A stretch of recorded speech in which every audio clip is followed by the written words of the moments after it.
जय श्री राधे राधे। नमस्कार दोस्तों, आज मैं बहुत दिनों बाद अपनी वीडियो डाल रहा हूँ। इसका कुछ व्यक्तिगत कारण रहा, थोड़ा समय का अभाव रहा, तो आज से मैं अपनी वीडियो की शुरुआत कर रहा हूँ।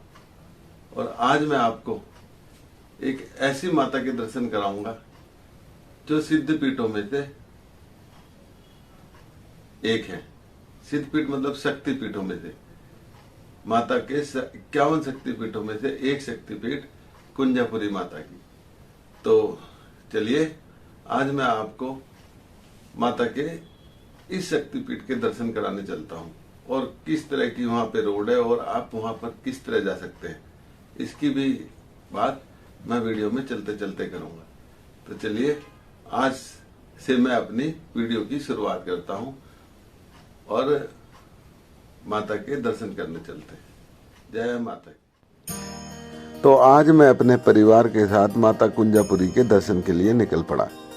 तो सबसे पहले मैं आपको ये बताता हूँ कि ये शक्तिपीठ क्या होते हैं। तो शक्तिपीठ जानने के लिए आपको भोले भंडारी शिव शंकर की एक कहानी सुननी पड़ेगी, उसके बाद ही आपको जानकारी मिल पाएगी कि शक्तिपीठ क्या होते हैं। कुंजापुरी देवी मंदिर हिंदू धर्म में अत्यधिक महत्व का पवित्र मंदिर है। यह एक पहाड़ी पर लगभग 1600 मीटर की ऊंचाई पर स्थित है। कुंजापुरी देवी मंदिर 51 शक्तिपीठों में से एक है।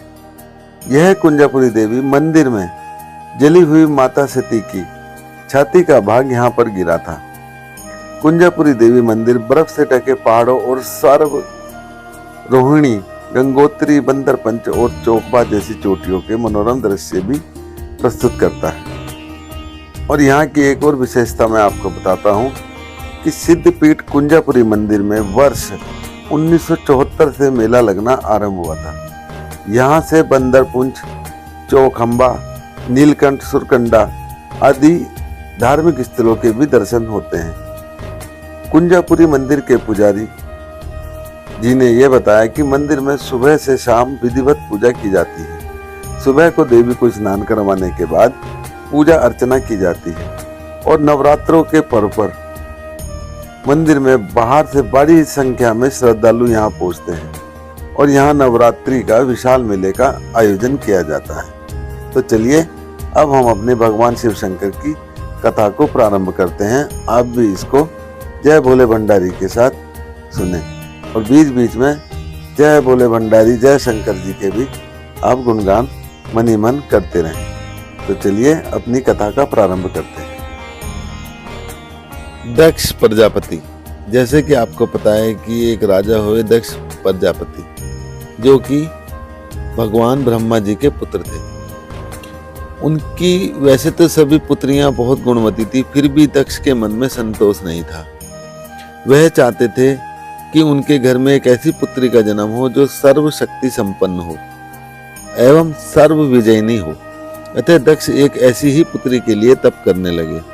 तप करते करते बहुत दिन बीत गए तो भगवती आज्ञा ने प्रकट होकर कहा कि मैं तुम्हारे तप से प्रसन्न हूँ। तुम किस कारण तप कर रहे हो? दक्ष ने तप का कारण बताया तो माँ बोली, मैं स्वयं पुत्री के रूप में तुम्हारे यहाँ जन्म धारण करूंगी और मेरा नाम सती होगा। मैं सती के रूप में जन्म लेकर अपनी लीलाओं का विस्तार करूंगी। इसके बाद माँ भगवती ने सती रूप में दक्ष के यहाँ जन्म लिया। सती दक्ष की सभी पुत्रियों में सबसे अलौकिक थी और सती ने बाल्यावस्था में ही कई ऐसे अलौकिक आश्चर्यचकित करने वाले कार्य दिखाए जिन्हें देखकर स्वयं दक्ष को भी विस्मय होता था। जब सती विवाह योग्य हुई तो दक्ष को उनके वर की चिंता होने लगी। उन्होंने ब्रह्मा जी से इस विषय में परामर्श किया। ब्रह्मा जी ने कहा, सती आद्या की अवतार हैं, आज्ञा आदि शक्ति और शिव आदि पुरुष हैं, अतः सती के विवाह के लिए शिव ही योग्य और उचित वर हैं। दक्ष ने ब्रह्मा जी की बात मानकर सती माता का विवाह भगवान शिव के साथ कर दिया और सती कैलाश में जाकर भगवान शिव जी के साथ रहने लगी। भगवान शिव जी दक्ष के दामाद थे, किंतु किसी वजह से दक्ष के हृदय में भगवान शिव के प्रति बैर और विरोध भाव पैदा हो गया। एक बार देवलोक में ब्रह्मा ने धर्म के निरूपण के लिए एक सभा का आयोजन किया। सभी बड़े बड़े देवता सभा में एकत्र हुए। भगवान शिव भी इस सभा में बैठे थे।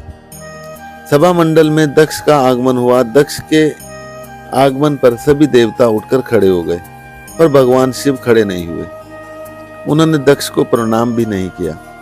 उसके परिणाम स्वरूप दक्ष ने अपने अपमान का अनुभव किया।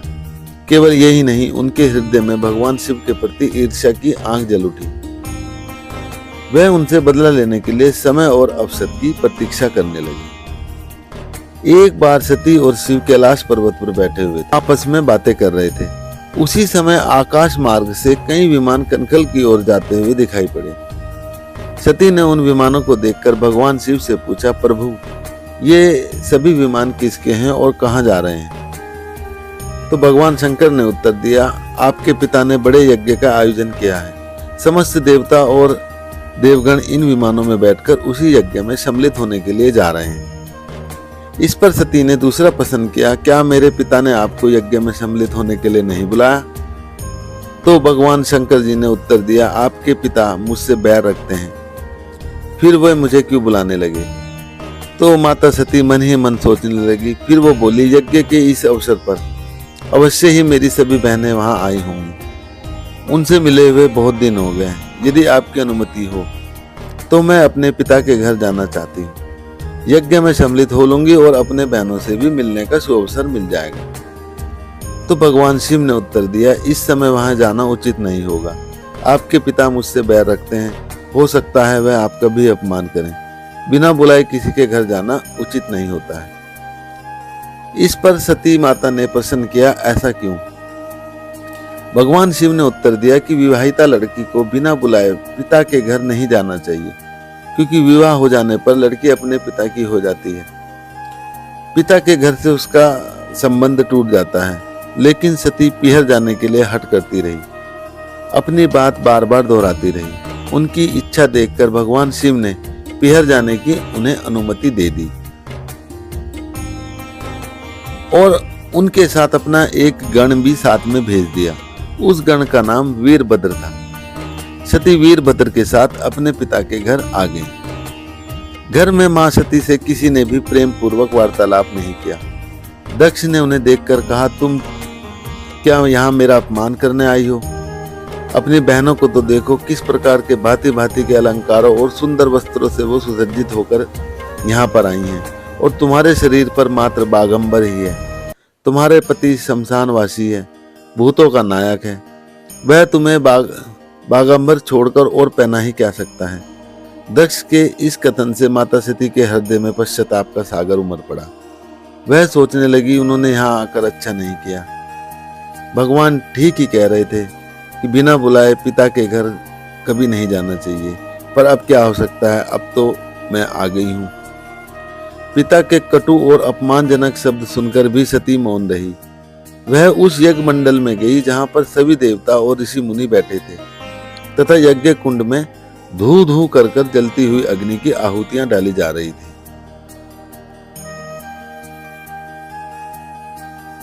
तभी माता सती ने यज्ञ मंडल में सभी देवताओं के तो स्थान देखे, किंतु भगवान शिव का कोई स्थान नहीं देखा। वह भगवान शिव का स्थान न देखकर अपने पिता से बोली, पिताजी, यज्ञ में सबके तो स्थान दिखाई पड़ रहे हैं, किंतु कैलाशपति का भगवान भाग स्थान नहीं दिख रहा है। आपने उनका स्थान क्यों नहीं रखा? तो दक्ष ने बड़े गर्व से उत्तर दिया, मैं तुम्हारे पति को देवता नहीं समझता हूँ। वह तो भूतों का स्वामी है, नग्न रहने वाला है और हड्डियों की माला धारण करने वाला है। वह देवताओं की पंक्ति में बैठने योग्य नहीं है, उसे कौन भाग देगा? सती के नेत्र लाल हो उठे, उनका मुखमंडल प्रलय के सूर्य की भांति तेजोतापित हो उठा। उन्होंने पीड़ा से तिलमिलाते हुए कहा, ओह, मैं इन शब्दों को कैसे सुन रही हूँ? मुझे धिक्कार है। देवताओं, तुम सबको भी धिक्कार है। तुम उन कैलाशपति के लिए इन शब्दों को सुन रहे हो जो मंगल के प्रतीक हैं, जो क्षण मात्र में ही इस संपूर्ण सृष्टि का नष्ट करने की शक्ति रखते हैं। वह मेरे स्वामी हैं। नारी के लिए उसके पति ही स्वर्ग होता है। जो नारी अपने पति के लिए अपमानजनक शब्दों को सुनती है, उसे नरक में जाना पड़ता है। ए पृथ्वी सुनो, आकाश तुम भी सुनो और देवताओं तुम सब भी सुनो। मेरे पिता ने मेरे स्वामी का अपमान किया है, अब मैं एक क्षण भी जीवित रहना नहीं चाहती। माता सती अपने कथन को समाप्त करती हुई यज्ञ के कुंड में कूद पड़ी और जलती हुई आहुतियों के साथ उनका शरीर भी जलने लगा। यज्ञ मंडल में खलबली पैदा हो गई, हाहाकार मच गया। देवता उठकर खड़े हो गए। वीरभद्र को क्रोध में कांप उठे। वह उछल उछल कर यज्ञ का विध्वंस करने लगे। यज्ञ मंडल में भगदड़ मच गई। देवता और ऋषि मुनि भी भाग खड़े हुए। वीरभद्र ने देखते ही देखते दक्ष का मस्तक काटकर फेंक दिया। समाचार शिव के कानों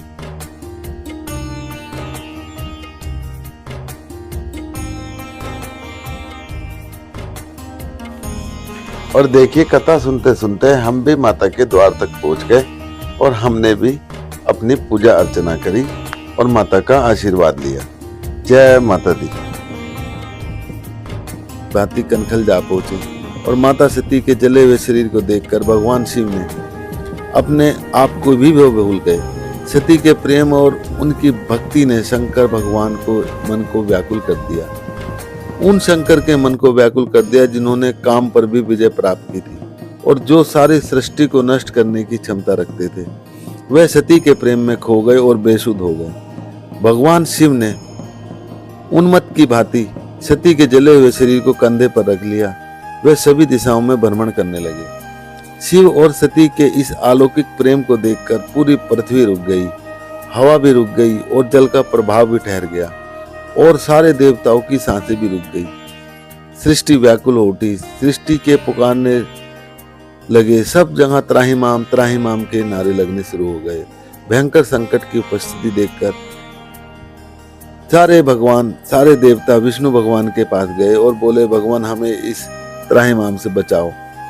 तो भगवान शिव ने, भगवान विष्णु जी ने उन सब की बात सुनी और अपने चक्र से माता सती के 52 टुकड़े के हिस्से कर डाले और जिस जिस स्थान पर माता के वो 52 हिस्से गिरे उनको शक्तिपीठ कहा गया।